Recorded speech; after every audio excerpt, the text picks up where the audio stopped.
Hello everybody, this is Van Hargis with Van Hargis Horsemanship. I appreciate you guys joining me today on the ranch road. Although I'm not going to the ranch at the moment, we are headed on a real quick errand.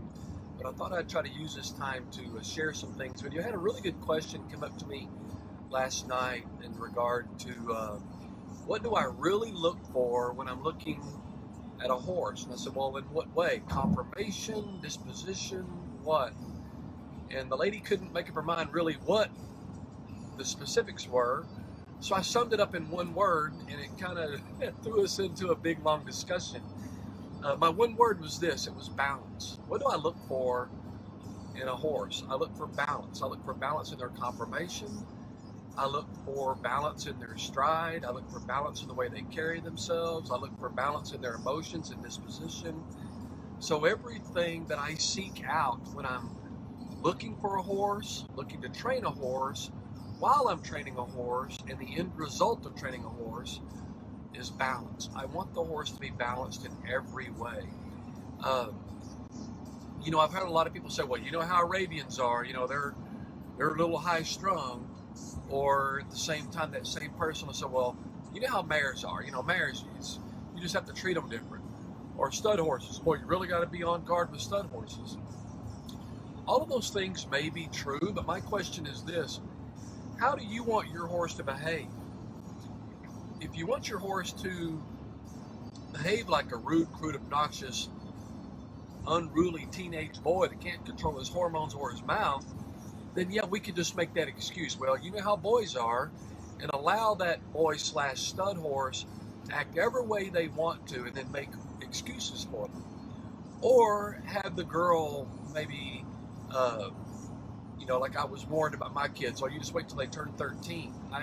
We didn't have any trouble when the girls turned 13. Why? Because we had set boundaries and we supported those boundaries. We weren't looking for excuses to release those boundaries.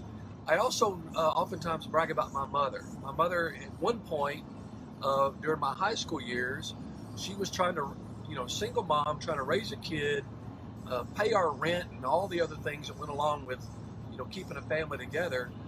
And she had a full-time job and 2 part-time jobs. In other words, she worked 3 jobs.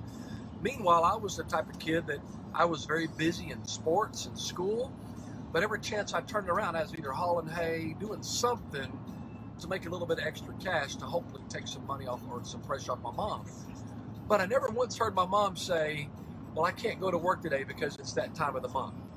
In other words, we learn that regardless of what our issue is, we have boundaries that we have, that society expects of us or that we expect of ourselves. So when I'm looking at that mare or that stallion or that Arabian or whatever else excuse we want to throw out there, I still maintain those boundaries for both myself and for the horses around me.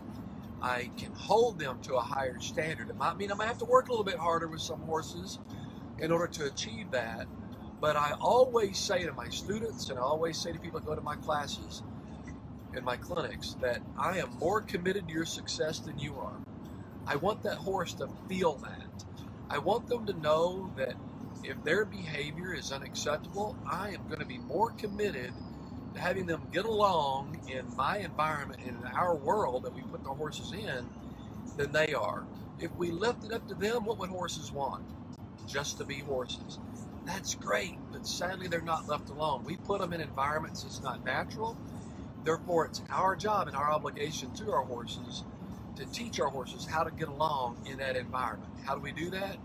We set standards, we create boundaries, and as long as those boundaries are clear, it's very easy for the horse to learn to adapt to those boundaries. And then in the long run, what you'll end up with a horse that's very balanced in that environment. So balance, that's what I'm looking for. I hope that helps you a little bit to get today, guys. And if there's any questions you have in regard to balance and the things that you look for in your horses, conformation, disposition, trainability, be sure and let me know. But in the meantime, I appreciate you guys, as always, for watching me here on the Ranch Road. And thanks again for following Van Hargis. And again, I am Van Hargis with Van Hargis Horsemanship. Thank you guys. Have a great day.